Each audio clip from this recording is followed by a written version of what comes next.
السلام علیکم interesting zone کے معزز ناظرین، آج پھر میں آپ کی خدمت میں نہایت ہی دلچسپ واقعہ لے کر حاضر ہوا ہوں۔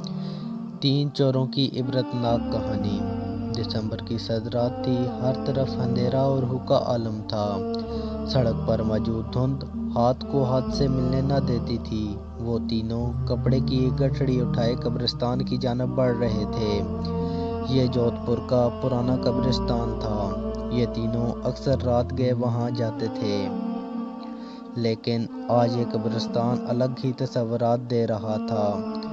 رات کو قبروں پر پہرا دینے والے پرندے یعنی کہ الو جاگ رہے تھے۔ ان کی آوازیں سن کر دل دبا جاتا تھا۔ کبھی کبھی دور سے بلی کے رونے کی آواز خوف میں اضافہ کر دیتی، لیکن اب وہ قبرستان میں تینوں داخل ہو چکے تھے۔ ایک دوست نے بولا، چلو آج واپس چلتے ہیں، مجھے آواز سن کر بہت خوف آ رہا ہے۔ حالانکہ یہاں آنا ان کا اکثر کا معمول تھا، لیکن آج ان کے قدموں کے ساتھ ساتھ پائل کی چھنکار بھی سنائی دے رہی تھی، اور وہ تینوں اس آواز سے خوفزدہ تھے۔ حالانکہ یہ آواز اور کہیں سے نہیں بلکہ ان کے تھیلے سے آ رہی تھی۔ ایک دوست نے کہا، ڈرو مت، ہم یہاں پہلی بار تھوڑے ہی آئے ہیں جو تم دونوں یوں پریشان ہو رہے ہو۔ قبرستان کی ایک کچی دیوار کے نزدیک پہنچ کر وہ آدمی پھر بولا، چلو یہ تھیلا یہاں رکھ دو اور بیٹھ جاؤ۔ دراصل وہ تینوں چور تھے، اور آج انہوں نے ایک سونار کے ہاں لمبا ہاتھ مارا تھا، اور پائل کی آواز ان کے زیورات میں سے آ رہی تھی۔ تیسرا ساتھی بالکل خاموش تھا، اور باقی دو اس کی ضرورت سے زیادہ خاموشی کا جائزہ لے رہے تھے۔ لیکن انہوں نے بغیر کچھ کہے کافی دیر قیام کیا، کیونکہ وہ تینوں بوڑھے ہو چکے تھے۔ وہ تینوں بچپن ہی سے اکٹھی چوری کرتے تھے۔ ان کو کافی عرصہ ہو چکا تھا اس حرام پیشے سے منسلک ہوئے۔ آج کافی دنوں بعد کافی مال ہاتھ لگا تھا۔ اس سارے مال کو قبرستان تک لاتے لاتے وہ کافی زیادہ تھک چکے تھے، اور ان تینوں کا یہی معمول تھا کہ وہ چوری کیا ہوا مال اسی قبرستان میں آ کر 3 حصوں میں تقسیم کیا کرتے تھے۔ اور آج بھی وہ یہاں چوری کا مال تقسیم کرنے آئے تھے، لیکن اب باقی دونوں کے صبر کی انتہا ہو چکی تھی۔ انہوں نے اپنے خاموش ساتھی کو مخاطب کیا اور کہا کہ کیا بات ہے، تم کس سوچ میں گھرے ہوئے ہو؟ اس نے کہا، تم نے غور نہیں کیا وہ بوڑھا کتنے اطمینان سے سو رہا تھا؟ ہم نے کتنا وقت اس کے گھر گزارا، لیکن اسے تو جیسے جنت کے خواب آ رہے ہوں۔ گہری نیند میں بھی اس کے چہرے پر کس قدر اطمینان تھا، اور مزید حیرت کی بات یہ ہے کہ وہ اپنے اتنے بڑے محل میں اکیلا رہتا ہے، اور تو اور نہ کوئی چوکیدار، نہ کوئی پہرے دار، نہ کوئی رکھوالا تھا۔ اور سب سے زیادہ حیرت کی بات یہ ہے کہ اس نے کسی بھی تجوری پر تالا نہیں لگا رکھا تھا۔ تم دونوں کو اس بات کا ڈر نہیں لگا؟ آخر کون تھا اس کی مال اور جان کا رکھوالا، جس کی موجودگی کے بھروسے وہ اتنی پرسکون نیند سو رہا تھا؟ ایک نے کہا، ہاں بھائی، سوچ تو میں بھی کافی دیر سے رہا ہوں۔ دراصل سنہری لال جودھ پور کا امیر کبیر سونار تھا۔ اس کی بہت بڑی سونے اور چاندی کے زیورات کی دکان تھی۔ نہ جانے کیوں اس نے شادی نہیں کی، اور اب وہ بہت بوڑھا ہو چکا تھا۔ نہ ماں، نہ باپ، نہ بہن بھائی، اکیلا اس عالیشان محل میں رہتا تھا۔ ان تینوں نے سوچا کہ کہاں لے کر جائے گا سنہری لال اتنا پیسہ؟ آج اس کے مال میں سے اپنا حصہ وصول کرتے ہیں۔ اسی مقصد کے لیے وہ تینوں اس کا مال لوٹ کر رات کے تیسرے پہر وہاں پر موجود تھے۔ دوسرے ساتھی نے کہا، چلو چلو جلدی کرو، مال تقسیم کرو، کافی زیادہ مال ہے، بانٹنے میں وقت لگے گا، کہیں فجر کی اذان نہ ہو جائے۔ اگر ایسا ہو گیا تو آج تو لینے کے دینے پڑ جائیں گے۔ یہ کہتے ہوئے وہ تھیلے کی جانب بڑھا، لیکن اسے لگا جیسے تھیلا اپنے آپ پیچھے کی جانب سرک رہا ہے۔ اس منظر کو اندھیرے اور دھند کا کمال سمجھ کر وہ دوبارہ آگے بڑھا، تو اچانک قریب کے ایک درخت سے سونے کے سکے گرنے کی آواز آئی۔ وہ تینوں چونک پڑے۔ بڑے حیرت کی بات یہ تھی کہ دھند وہاں سے اچانک ایسے غائب ہو گئی جیسے وہاں تھی ہی نہیں، اور وہ درخت انہیں صاف دکھائی دے رہا تھا اور قدموں کی آواز مسلسل سنائی دے رہی تھی، لیکن وہاں تھا کون؟ کوئی بھی تو نہیں تھا۔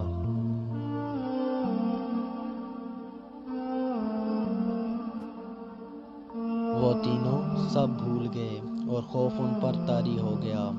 کون ہے وہاں؟ ایک ساتھی نے لرزتی ہوئی آواز میں پوچھا۔ یہ کہتے ہی وہاں سے سرد ہوا کا ایک جھونکا ایسے آیا جیسے کسی نے طویل سانس لے کر انہیں اپنی موجودگی کا احساس دلایا ہو۔ کوئی دکھائی نہیں دے رہا تھا، لیکن ایک عجیب سی کیفیت تھی۔ ایسا محسوس ہو رہا تھا کہ جیسے کوئی ان کے سامنے بیٹھا ہو۔ وہ تینوں ڈر گئے اور ایک دم کھڑے ہو گئے، لیکن کھڑے ہوتے ہوئے انہیں ایسے محسوس ہوا جیسے ان کی ٹانگیں کمزور ہو گئی ہیں۔ اتنی دیر میں ایک طویل سایہ درخت کی جانب سے نمودار ہوا جو ان کی جانب بڑھ رہا تھا، جس کا قد قریباً 8 فٹ تھا۔ اس کا چہرہ دکھائی دینا تو ان کے لیے ناممکن تھا، لیکن یہ منظر دیکھتے ہوئے ان کے دل بند ہوتے ہوئے محسوس ہوئے۔ پچھلے 30 سالوں سے وہ تینوں رات کے اسی پہر اسی قبرستان میں آتے تھے، لیکن آج ایسا نہیں ہوا۔ آج اس قبرستان کے الگ ہی تصورات تھے۔ جو آج ہوا آج تک ایسا نہیں ہوا تھا۔ وہ سایہ جیسے ان کی قریب پہنچا تو ان تینوں نے خوف کے مارے اپنی آنکھیں بند کر لیں اور سایہ اسی لمحے غائب ہو گیا، اور ساتھ انہیں اپنی بند آنکھوں میں تیز روشنی کا احساس ہوا۔ ان تینوں نے آنکھیں کھولیں تو یہ حقیقت میں وہ روشنی اسی درخت کی جڑ میں سے آ رہی تھی۔ اسی دوران وہ کیا دیکھتے ہیں کہ ایک نورانی چہرے والے بزرگ درخت کے ساتھ ٹیک لگائے بیٹھے ہیں۔ وہ تینوں یہ منظر دیکھ کر حیران ہو گئے۔ وہ حیرت سے دیکھنے لگے۔ اتنے میں وہ بزرگ بولے، تم نے یہ مال چوری کر کے اچھا نہیں کیا۔ جس عظیم انسان کا مال تم نے چرایا ہے وہ اللہ کا عزیز بندہ ہے۔ تم تینوں نہیں جانتے اس کے گھر کیوں کر اس مال پر پہرے دار نہیں تھا، کیوں وہ سونار اتنے اطمینان سے سو رہا تھا، کیونکہ اس کے مال کا محافظ خود اللہ تعالیٰ ہے، کیونکہ وہ سونار جتنا کماتا تھا برابر زکوٰۃ کی ادائیگی کرتا تھا، اپنے مال میں سے غریبوں کی مدد کرتا تھا، اس لیے اللہ تعالیٰ نے اس کا مال پاک کر دیا اور اللہ تعالیٰ اس سے خوش ہوا۔ جس کا مال حلال ہوتا ہے اللہ پاک خود اس کے مال کی حفاظت کرتا ہے۔ آج تک تم نے جتنے لوگوں کا مال لوٹا وہ ناپاک تھا، نہ وہ زکوٰۃ دیتے تھے نہ غریبوں کی مدد کرتے تھے، تو ان کے مال کا وہ حصہ تمہارے حصے میں آ جاتا تھا۔ لیکن جو زیورات تم نے آج چوری کیے ہیں وہ اس نے ایک غریب آدمی کو دینے تھے تاکہ وہ اپنی بیٹیوں کی شادی کر سکے، اور اس طرح تم نے خدا کی ناراضگی مول لی۔ ذرا دیکھو کہاں ہے وہ مال جو تم نے چرایا تھا۔ وہ تینوں حیرت میں پڑے اس بزرگ کی باتیں سن رہے تھے۔ جب انہوں نے دیکھا تو وہ زیورات وہاں سے غائب تھے۔